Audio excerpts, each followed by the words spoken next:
Hello. मैं आज आप सबका स्वागत और अभिनंदन करती हूँ। ना संघर्ष ना तकलीफ तो क्या खाक मज़ा है जीने में। ना संघर्ष ना तकलीफ तो क्या खाक मज़ा है जीने में। बड़े बड़े तूफान भी थम जाते हैं जब आग लगी हो सीने में। बड़े बड़े तूफान भी थम जाते हैं जब आग लगी हो सीने में। इन्हीं वर्डों के साथ मैं आज आपको समनी और असमनी अपराध, कंपाउंडेबल और अनकंपाउंडेबल ऑफेंस के बारे में बताने जा रहे हैं। संहिता की दंड प्रक्रिया संहिता में इसे परिभाषित नहीं किया गया है, लेकिन मुझे समनी और असमनी बताने के पहले मैं आपसे एक प्रश्न पूछना चाहती हूँ कि अपराध के समन का क्या प्रभाव होता है। मतलब अपराध के समन के पश्चात जो अपराध है वो अपराधी व्यक्ति को क्या दोष सिद्ध किया जाता है या दोष मुक्त किया जाता है। अगर आपको ये पता है तो प्लीज़ आप इनबॉक्स में जाकर इसका उत्तर बताइए और कहाँ यह प्रावधान है वो भी बताइए, किस धारा के किस खंड में है।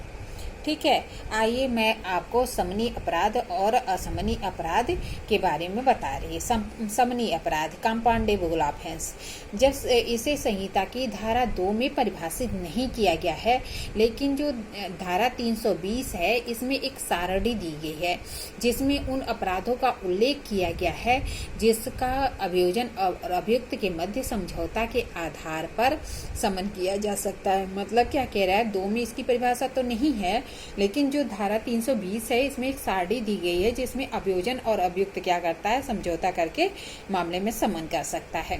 अपराध के समन का अर्थ है कि पक्षकारों के मध्य किसी अपराध के मामले में समझौता किए जाने से है। समन क्या होता है, पक्षकारों के मध्य समझौता किया जाना। समझौता करने पर संबंधित आपराधिक कार्रवाई समाप्त हो जाती है। अब समझौता होता है, जो आपराधिक कार्रवाई चल रही होती है वो समाप्त हो जाती है। समनी अपराध सामान्य प्रकृति के अपराध होते हैं। अपराध का संबंध 2 प्रकार से किया जा सकता है। एक, न्यायालय की अनुमति से 320 का खंड एक यह प्रावधान करता है कि वह अपराध जिसमें मुकदमे के दोनों पक्षकार समझौता करके मुकदमा वापस ले सकते हैं। मतलब क्या कह रहा है कि बिना न्यायालय की अनुमति के जो है वह अपराध जिसमें कि पक्षकार क्या करते हैं, समझौता करके अपना मुकदमा वापस ले सकते हैं।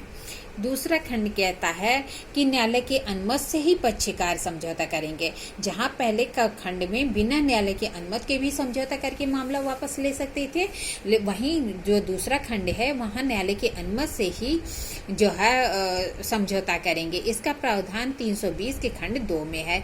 वह अपराध जिसमें न्यायालय की अनुमति के बाद ही पक्षकार आपस में समझौता करके मुकदमे को वापस लेने की प्रार्थना कर सकते हैं।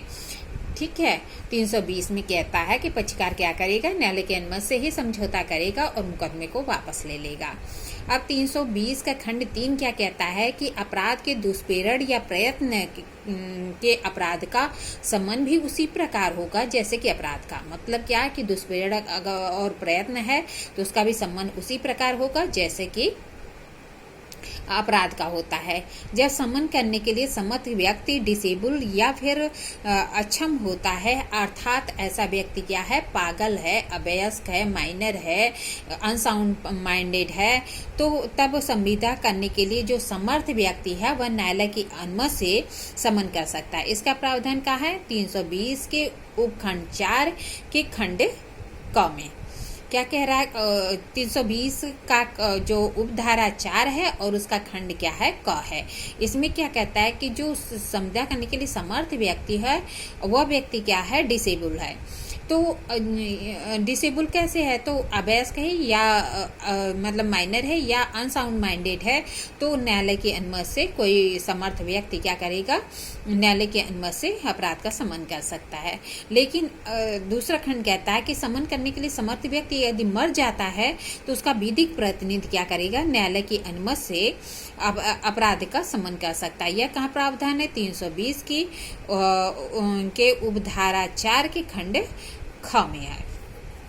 अब है कि अपराध के समन में किए जाने पर अभियुक्त व्यक्ति को क्या कर दिया जाता है, दोष मुक्त कर दिया जाता है। यही मैंने पूछा था कि अपराध के समन करने पर अभियुक्त व्यक्ति को क्या किया जाता है, दोष मुक्त कर दिया जाता है। प्रावधान कहाँ है, तो 320 का खंड 320 की उपधारा 8 में यह प्रावधान किया गया है।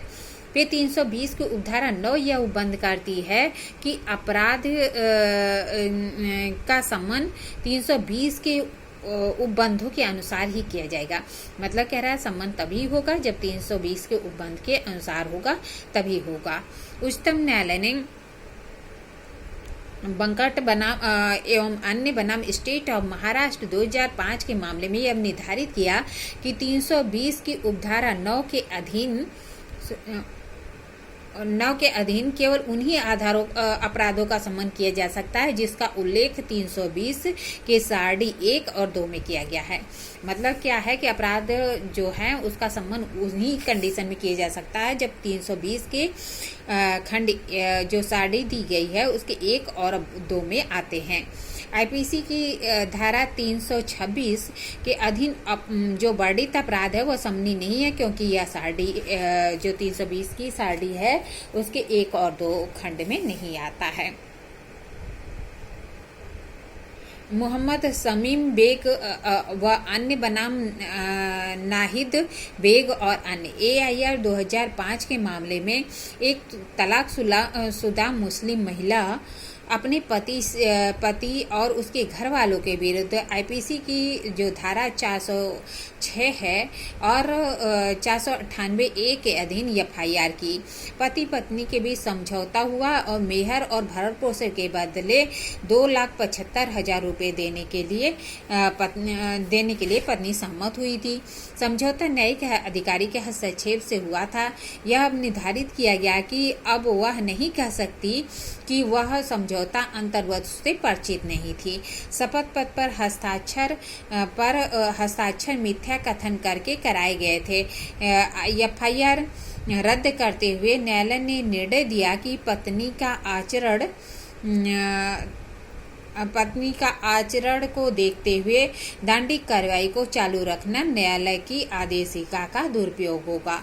मतलब क्या कह रहा है कि एक औरत रहती है और उसने क्या किया कि अपने पति और पति के जो घर वाले हैं उनके विरुद्ध आईपीसी की धारा 406 और 498A के तहत FIR दर्ज की।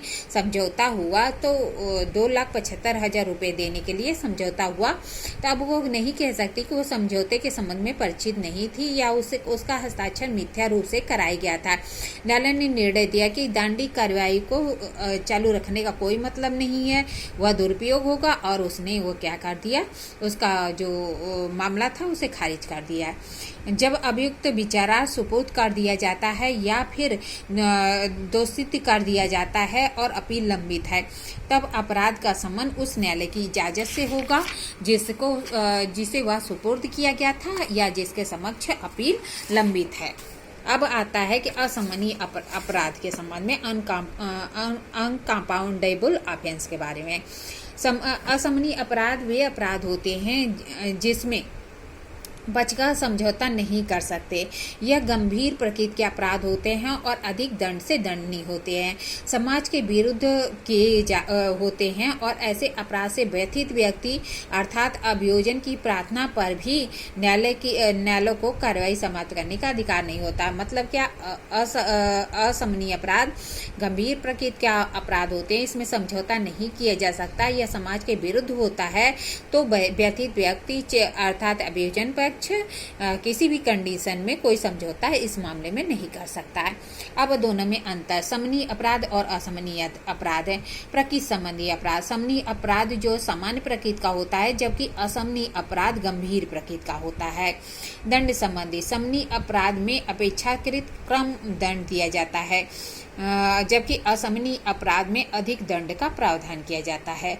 समन या समझौता संबंधी, समनीय अपराध में पक्षकार कुछ परिस्थितियों में स्वतः और कुछ परिस्थितियों में न्यायालय की अनुमति से समझौता कर सकता है, जबकि असमनीय अपराध में किसी परिस्थिति में कोई भी समझौता नहीं किया जा सकता है। ठीक है, प्रकृति संबंधी समनीय अपराध सामान्य प्रकृति का होता है, जबकि असमनीय अपराध गंभीर प्रकृति का होता है। दंड संबंधी समनीय अपराध में कम दंड मिलता है, जबकि असमनीय अपराध में अधिक दंड मिलता है। समझौता संबंधी समनीय अपराध में पक्षकार कुछ परिस्थितियों में स्वतः और कुछ परिस्थितियों में न्यायालय की अनुमति से समझौता कर सकता है, जबकि असमनीय अपराध में किसी परिस्थिति में कोई भी समझौता नहीं किया जाता, क्योंकि यह गंभीर प्रकृति का होता है और समाज के विरुद्ध माना जाता है। इस तरह मैंने आपको समनीय और असमनीय अपराध को बताया, उसके कंटेंट को बताया, दोनों में अंतर को बताया। अगर आपको मेरी वीडियो अच्छी लगती है तो प्लीज़ लाइक और सब्सक्राइब करिए। धन्यवाद। Thank you.